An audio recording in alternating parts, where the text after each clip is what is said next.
बहुत डिफ़िकल्ट कटा था मेरा। और उस टाइम मुझे लगा कि अब मेरा नहीं कुछ होगा, क्योंकि रूम रेंट पे पैसे यहाँ पे यानी कि रूम रेंट बहुत एक्सपेंसिव है। तो यानी कि 600 इंडिया का 12-13 हज़ार रुपये पड़ रहा था रूम रेंट एक महीने की। तो लगा कि लाइफ की सबसे गलती होगी, सबसे गलत डिसीजन ले लिए दुबई आके, और लाइफ की यानी कि सबसे बड़ा भूल कर दिया कि दुबई आके ये मेरे लिए बस की बात नहीं है। अब मुझे घर जाना है। मेरा सब चीज़ फाइनल हो गया कि अब सच में अभी पता चला कि दुबई का लाइफ बदल गया। और आप तो डिमोटिवेट किसी से मत होना। और तो और जब आप hi guys, welcome back to my channel. और आज मेरी फाइनली दुबई में 1 साल हो गया, और मेरे कैसे दुबई आया, कैसे जॉब मिला, और कितना 1 साल का स्ट्रगल रहा। मेरा कोशिश रहेगा पूरा टॉपिक कवर करने के लिए, मेरे साथ अब बने रहिएगा। अभी सबसे पहले अभी जाते मैं सुपर मार्केट जा रहा हूँ, एक एनर्जी ड्रिंक लेंगे क्योंकि वीडियो थोड़ा लंबा बनेगा, और कोशिश रहेगा पूरा टॉपिक कवर करने के लिए। मेरे साथ वीडियो में बने रहिएगा। चलिए देखो भाई, अभी पार्क में आ गया, अब आराम से बात करेंगे। तो भाई एनर्जी ड्रिंक भी ले लिया। देखो मैं 2019 में प्लानिंग की है कि अब मुझे लाइफ में पैसा कमाना है, क्योंकि उस टाइम मेरी 20 एज क्रॉस कर गया था, नहीं 20 एज कर गया था। तो लाइफ में देखो यार, जब 20 एज क्रॉस कर दिया तो खुद अपने दम पे बंदा कुछ करना चाहिए। जो मेरा सोच है, मिडिल क्लास वाला जो ना, तो उसकी ज़िंदगी बनी बनाए नहीं मिलते, खुद से बनाना पड़ता है उसको। तो ऐसे पढ़ने का देखो, मैं बेसिकली बिहार से हूँ, तो बिहार में एक प्रचलित चलता है सरकारी नौकरी लेना है। तो किसी का गार्जियन नहीं बोलता कि भाई तू पैसा कमा, अगर तू पढ़ाई कर रहा है तो पढ़ाई करो, सरकारी नौकरी लो। तो हमको भी बोल रहा था, बट मुझे ऐसा बिलीव हुआ कि मेरी सरकारी नौकरी नहीं होगा, मेरे से एग्ज़ाम क्लियर नहीं हुआ, तो फिर क्यों टाइम इन्वेस्ट करें। तो मिडिल क्लास में क्या होता है, जब 20 से 25 का एज में अगर आप तू कुछ कर सकता है तो फिर अच्छा है। तो एज फालतू का इन्वेस्ट करने से फ़ायदा नहीं था। तो मैंने अभी सोचा कि यार मेरा 20 करोड़ से एज कर गया, तो अब लाइफ में पैसा कमाना है। तो अब कैसे कमाएंगे, तो सरकारी जॉब मेरे से होगा नहीं, मेरी सरकारी जॉब क्लियर होगा नहीं, तो प्राइवेट जॉब सर्च करना स्टार्ट किया इंडिया में। तो 2019 में उस टाइम कोरोना का था, बहुत मारामारी चल रहा था कोरोना का। तो जॉब तो वहाँ पे भी बहुत डिफ़िकल्ट था, जॉब मिलेगा नहीं। तो अगर कहीं पे मिलता भी तो 10,000, 12,000, 15,000, हाईएस्ट 15,000 से ज़्यादा कहीं पे इंडिया में देता नहीं था फ्रेशर को। तो उतना पैसे से कुछ लाइफ में आज के दौर में कुछ होने वाला तो नहीं था। 10,000, 15,000, उसमें भी खाना था, रूम था, बहुत डिफ़िकल्ट था। तो अब लगा कि तो हम न्यूज़पेपर पढ़ रहे थे उस टाइम, तो गल्फ़ कंट्री का देखे ऐसे वैकेंसी निकल रहा था जॉब, तो गल्फ़ कंट्री या फ़ॉरेन कंट्री। तो हमको लगा कि अब विदेश जाना चाहिए, वहाँ पे पैसा बहुत ज़्यादा, 1-2 लाख रुपए महीने कमा रहा है। तो फिर हम भी सोचे कि चलो यार विदेश चलते हैं, पैसा कमाना है। तो देख, मेरा कोई नहीं दोस्त था विदेश में, नहीं तो कोई रिलेशन था, मेरे ख़ानदान में कोई विदेश नहीं काटा था। फर्स्ट टाइम इन दुबई, तो पहला आया जो कि दुबई हम। तो अब जाएंगे कैसे, न्यूज़पेपर पढ़ते थे, तो उसमें देखे कि यार बंदा, तो न्यूज़पेपर पढ़ते थे, उसमें कनाडा का वैकेंसी निकला हुआ था, तो दुबई का था, गल्फ़ कंट्री का था, सऊदीया का था, अमेरिका का था, ऑस्ट्रेलिया का, ऐसे एक छोटा पेपर में दिखाता था विदेश वाला कॉन्टैक्ट करे। तो उसमें हम नंबर कॉन्टैक्ट करते थे। तो उसमें कॉन्टैक्ट करने के बाद वो पहले पैसे रजिस्ट्रेशन चार्ज मांगता था 45,000, 40,000। फिर बोले कि यार जान ना पैसा नहीं, इसको पैसा कैसे ट्रांसफ़र करें। तो फिर क्या दिमाग लाया, एक मेरा गाँव में एक एजेंट था, यानी कि दूसरे डिस्ट्रिक्ट में, तो उससे संपर्क किए। तो अब बोले कि मुझे विदेश जाना है, तो बोला कैसे प्रोसेस है। तो उस टाइम लॉकडाउन चल रहा था, और उस टाइम सारा विदेश छोड़ के जा रहा है, पर मुझे जुनून था पैसा कमाना, मुझे विदेश जाना है। एक बार विदेश जाएंगे तो पैसा कमाना है तो कमाना है। तो बोले कि हमको विदेश जाना, तो बोला पासपोर्ट तुम बनवाओ। मुझे कुछ आइडिया नहीं था पासपोर्ट कैसे बनता है। तो सोशल मीडिया पे एक्टिव थे, बट ये नहीं पता था कि कैसे बनता है। तो उसको बोले कि हम खुद से भी अप्लाई कर सकते, लेकिन उसको बोले कि वो खुद इस लाइन में है, तो उसको कुछ ज़्यादा जानकारी थी, इससे बनवाते हैं। तो वो बोला कि पैसे दो, जहाँ पे 1800 लग रहा था वहाँ पे वो 2500 लिया। बोले मुश्किल नहीं भाई, बनवा दो। तो उसको पैसा दिए। तो फिर पासपोर्ट तो बनवाने के लिए दिए। उस टाइम लॉकडाउन चल रहा था, ट्रेन भी नहीं चल रहा था, बस भी नहीं चल रहा था। 4 व्हीलर रिजर्व करके मैं पासपोर्ट ऑफिस में गए थे। तो फिर उसको भी ले गए, सारा खर्च दिए, पासपोर्ट बन गया। अब रही बात कि जॉब कौन सा मिलेगा। भाई बोले कोई अच्छा जॉब दो। बोला कि इसमें ज़्यादा चार्ज लगेगा। ऐसे कोई भी काम बोलता था तो पहले मेरा चांस था कि अकाउंटेंट में जा, डाटा एंट्री जा, कैशियर जा, बड़ा बड़ा पोस्ट पे। बोला कि इसमें ऐसा जॉब नहीं मिलता भाई, उसके लिए एक्सपीरियंस चाहिए, पैसा तुमको ज़्यादा लगेगा, 2.5 लाख रुपये लगेगा, 3 लाख रुपये। बोले चलो कोई बात नहीं। आज कौन सा जॉब है? बोला क्या ऐसा जॉब है? बोले ओके कोई बात नहीं, तो जाएंगे विदेश जाएंगे, कोई भी काम मिलेगा जाएंगे। तो बोला ठीक है, तू ऐसा कर, तेरा कतर का वीज़ा आ गया। बोले ओके। फिर बोलता नहीं ओमान का वीज़ा आ गया। अरे भाई, बोले कोई सा भी देश का दे, बस मुझे विदेश जाना, पैसा कमाना बस।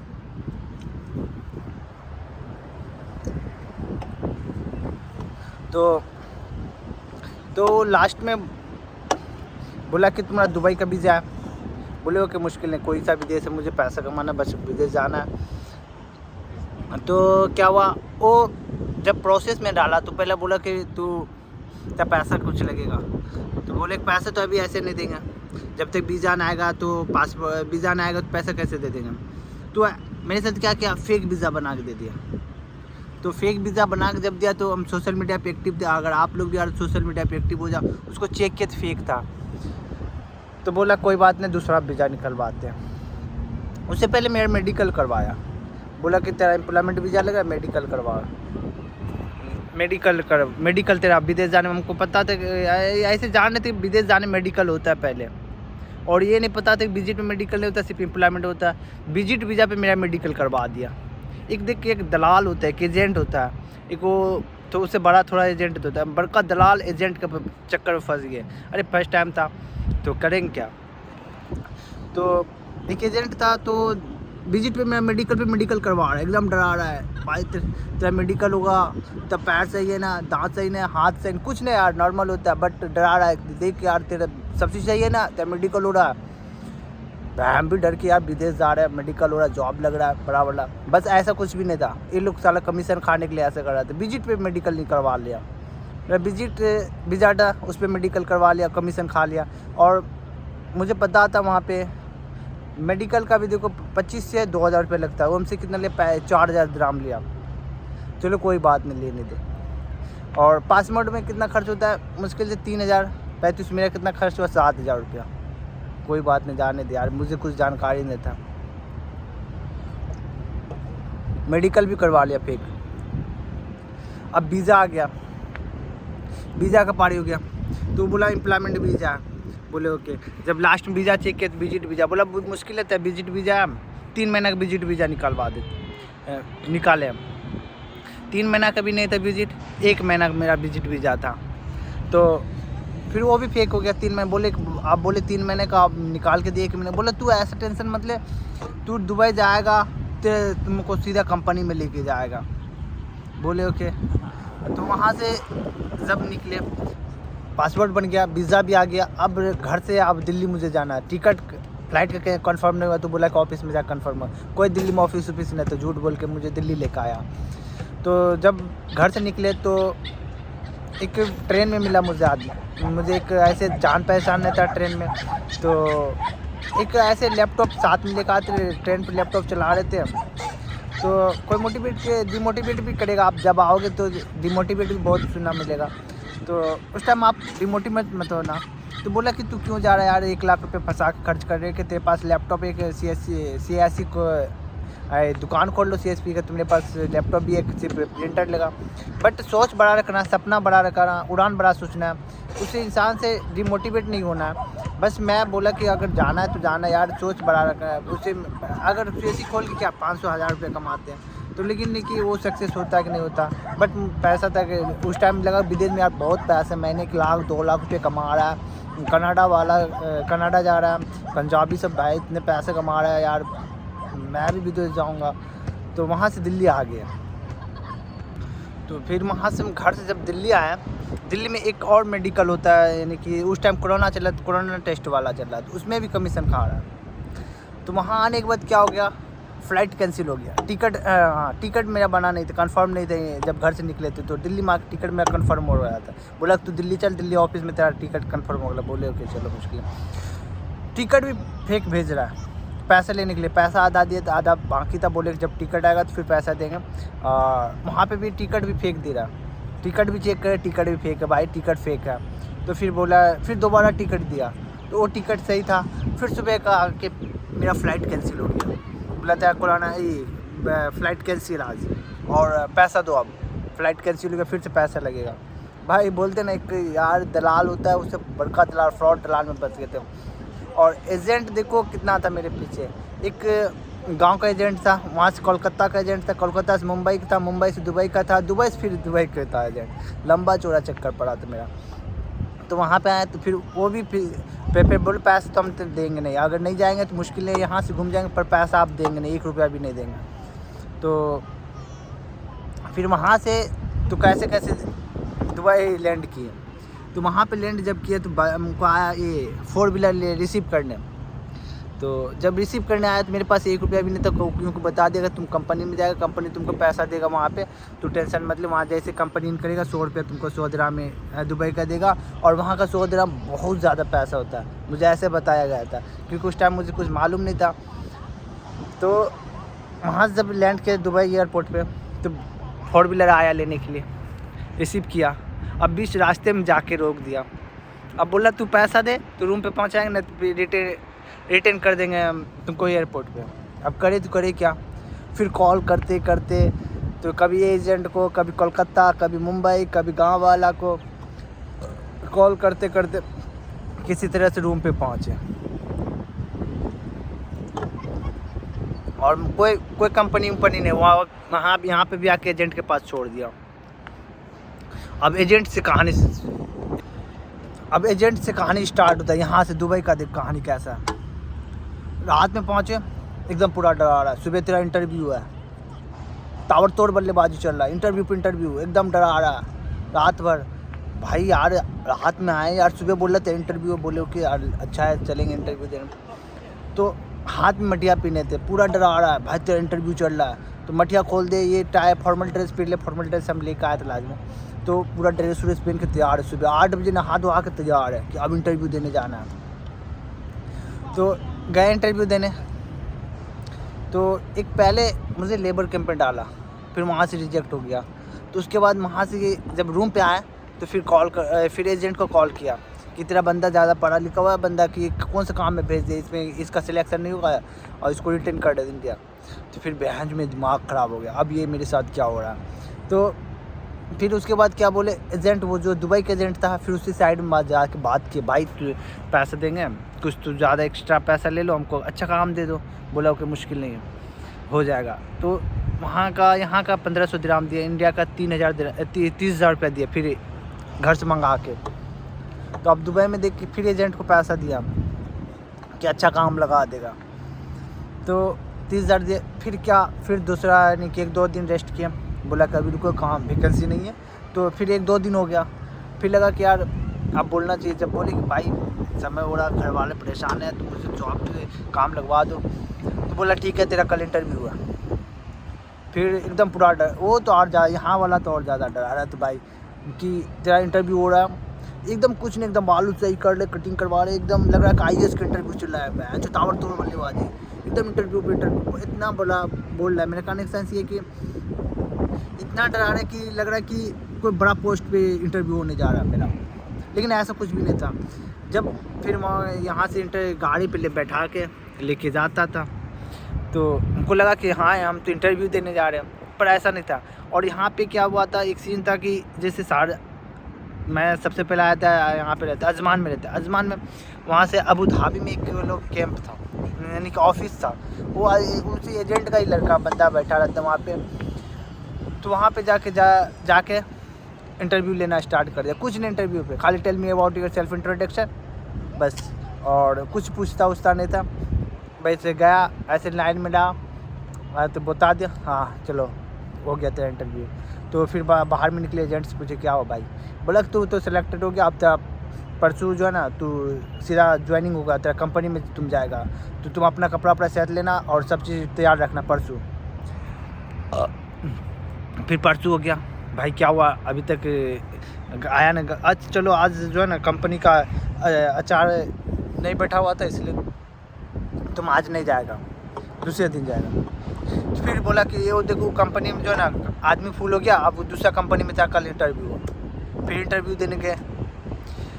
जब इंटरव्यू फिर देने गया तो फिर वही यहाँ फिर इंटरव्यू दिया, फिर आ गया। बोला क्या हुआ सिलेक्ट, क्या हुआ कंपनी, हाँ तुम्हारा सिलेक्ट हो गया, इस बार तू निश्चित चले जाएगा। भाई फिर गए, फिर वही कुछ नहीं इंटरव्यू में पूछता, लेकिन डराता ज़्यादा। बस can you tell me what is your interview, सब फेक था, क्योंकि वो पता था कि जेन्युइन इंटरव्यू चल नहीं रहा है। लास्ट में जब रिजल्ट देखा सब फेक था। तो फिर इंटरव्यू लिया, फिर आ गया। भाई क्या हुआ, तो हाँ इस बार सेलेक्ट हो गया, तू चले जाएगा। तो दूसरे दिन क्या हुआ, तो जब फिर उसको दबाव देने लगे तो क्या किया, फिर यहाँ से दूसरे एजेंट के पास भेज दिया हमको। वहाँ पे 3 दिन रख लिया। बोला कि ये इसके पास तुम रहो, तुमको शाम में कंपनी यहाँ से उठा के लेके जाएगा। फिर उससे भाई पूछिए तो भाई क्या हुआ, बोलता मैं खुद से वो काम लगा रहे हैं, तुम्हारा एजेंट हमको पैसा नहीं दिया इसलिए तुमको हम नहीं लगाएंगे काम पे। तो भाई बोला, वो बोला कि यार तू हमको कुछ पैसा दे, फिर तुमको हम काम पे लगा देते हैं। और जो अभी दुबई के अंदर में मेरी बात मिलता होगा, सही बोल रहे या झूठ बोल रहे हैं। तो बोले कि भाई पैसा तो अब मैं देंगे नहीं, क्यों नहीं मुझे घर रिटेंशन आ जाना पड़े। तो बोला कि अभी तुमको काम नहीं लगाएंगे। 3 दिन वहाँ पे हो गया बैठे बैठे, बस कोई इंटरव्यू कुछ नहीं, रूम में बैठे हैं, कोई नहीं, रूम में अकेले हैं। तो खाना तो मिलता था, बस रूम में रहते थे। तो बोलते भाई क्या हुआ, काम तो लगवा दो, नहीं मिला। फिर एजेंट को कॉल किया, मुंबई कलकत्ता गांव वाला सबको कॉल कर रहे। तो ऐसा क्या, फिर रिटर्न रूम पे लेकर आ गया। तो ऐसा रहा फिर सीन। बोले अब मुझे घर जाना है, लगा कि अब मुझे जॉब यहाँ पे नहीं मिलेगा। तो भाई बोले भाई क्या हुआ, अगर नहीं हो रहा तो मुझे पैसे रिटर्न कर दो, हम घर जाएंगे। तो बोला नहीं तू कल चले जाना। तो एक कंपनी मुझे जॉब दिया, कंपनी मिला, उसको दबाव देते देते वही जॉब लगाया। तो वहाँ से क्या किया, एक दूसरे जगह भेज दिया मुझे, एक होटल बुक कर दिया। बोला कि तू कंपनी भी दिखा दिया, होटल बुक कर दिया। बोला कि तुमको 1 महीने 15 दिन का खाने का सिर्फ तुमको पैसा लेना और रूम रेंट सब चीज़ दे दिया। तो जब होटल में रहे, शाम में आके हमको छोड़ दिया, जाके रहे। 1 दिन रहे, खाना खाया। दूसरा दिन बोलते तुम रूम रेंट दो, पैसा तुम्हारा कोई एजेंट यहाँ पे किसी को हम जानते नहीं, तू पैसा दे। यार बोले ये क्या हो गया मेरे साथ। तब उस दिन रात के दिन बहुत डिफ़िकल्ट कटा था मेरा। और उस टाइम मुझे लगा कि अब मेरा नहीं कुछ होगा, क्योंकि रूम रेंट पे पैसे यहाँ पे यानी कि रूम रेंट बहुत एक्सपेंसिव है। तो यानी कि 600 इंडिया का 12 से 13 हज़ार रुपये पड़ रहा था रूम रेंट 1 महीने की। तो लगा कि लाइफ की सबसे गलती होगी, सबसे गलत डिसीजन ले लिए दुबई के। और लाइफ की यानी कि सबसे बड़ा भूल कर दिया कि दुबई आके ये मेरे लिए बस की बात नहीं है। अब मुझे घर जाना है। मेरा सब चीज़ फाइनल हो गया कि अब दुबई हमको छोड़ना है, अब दुबई में काम ही नहीं करना है। तो ऐसे मेरे कॉल की थी, इंतज़ार की कॉल। बोले मेरा टिकट वहाँ पूरा घर वाला तैयार है कि तेरा टिकट फिनिश है, तू आ जा, यहाँ पे तेरे काम नहीं है। अब मेरा भी लगा दिल यार अब मेरी बस की नहीं है, अब दुबई में रहना मेरी बस की नहीं है। भाई कौन पैसे भेजेंगे इतना पैसा। तो फिर लगा कि यार एक चांस और देखते हैं, खुदा चांस देखती है। तो इस रात में सो गए, सुबह हुए, खाना खाया, नाश्ता किए। फिर यार बोले कि नहीं देखते हैं, एक चांस और लेके देखते, 1 महीने के और खर्च। और फिर पैसे घर से मंगाए 1 महीने की, जो 20 से 30 हज़ार रुपये मंगाया, 1 महीने की खर्च थी। तो वो पैसा मंगाया, काम किए, काम करना ज्वाइनिंग किए और काम करना स्टार्ट किए। तो अल्हम्दुलिल्लाह जब ऑनर मेरा अच्छा मिल गया था, लोकल था। अगर तुम दुबई आ रहा है तो अगर तेरे पास 2-3 चांस रहे कि एक ऑनर तेरा लोकल है, एक इजिप्शियन, एक इंडियन है, पाकिस्तान है, तो कोशिश करो कि तुम लोकल के पास काम करो तो बेटर है। तो 1 सप्ताह काम किए, तब बॉस मुझे पैसा दिया कुछ, यानी कि यहाँ के 1,000 दिरहम दिया था। तो उस टाइम लगा कि नहीं अब मेरा यहाँ से चलना स्टार्ट, सही काम चलना हो गया। काम वहाँ से स्टार्ट किए तो मेरा अभी तक काम चल रहा है अल्हम्दुलिल्लाह, और अभी तक ज्वाइनिंग भी कर रहे हैं। तो यही है कि भाई देखो, आओ तो हिम्मत मत हारो, यहाँ पे बहुत डिफ़िकल्ट का सामना करना पड़ेगा। तो संघर्ष करते रहो, तो अल्हम्दुलिल्लाह अभी काम कर रहे, अच्छा खासा काम कर रहे, काम चल रहा है। 1 साल कट गई और 1 साल कैसे कटा पता भी नहीं चला। फर्स्ट टाइम आए थे तो और किसी से पूछते थे यार कितना दिन हो गया, तो बोलो 6 महीने। सोचते यार 6 महीने कैसे कट गया, बट काम करने लगेगा तो कुछ ऐसा भी पता नहीं चलेगा कि दुबई में कैसे दिन कटता है। तो अभी सच में अब पता चला कि मेरे दुबई आके लाइफ सच में बदल गई। और दुबई आके मैं आईफ़ोन लिए अभी ये जितना का यानी कि 1,20,000 का आईफ़ोन है, 1.5 लाख समथिंग आईफ़ोन चला रहे हैं। तो सच में अभी पता चला कि दुबई का लाइफ बदल गया। और आप तो डिमोटिवेट किसी से मत होना। और तो और जब आप दुबई आओगे तो जिस कंपनी में आप काम कर रहे हो उसमें भी बताएगा आपको कि यार तू क्यों आ गया। वो 10 साल से काम कर रहा है लेकिन तुमको डिमोटिवेट करेगा कि भाई तू क्यों आ गया यहाँ पे, इससे अच्छा तो इंडिया था, इससे अच्छा दूसरा देश चले जाता। बट उससे आपको उसको नहीं सुनना, क्योंकि जिस कंपनी में आप आ रहे हैं और उससे ज़्यादा वो 10 साल से काम कर रहा है लेकिन आपको डिमोटिवेट कर रहा है आप क्यों आ रहे हैं। वो काम कर रहा है लेकिन आपको पता है भाई कंपनी सही नहीं है, इतना तो पैसा वो यानी कि डिवाइड कर देगा, इतना पैसा खाने में देगा, इतना क्या पैसा, इतना तो इंडिया में भी कमा लेते हैं। लेकिन नहीं है, स्टार्टिंग में ऐसा होता है, बस आप काम करने लगे सारा चीज़ सही हो जाएगा। और बस यही मेरी 1 साल की कहानी थी। और वीडियो अच्छा लगे तो लाइक करें, अगर फर्स्ट बार चैनल पर सब्सक्राइब करें। Thank you for watching this video. Next video मिलते हैं, बाय।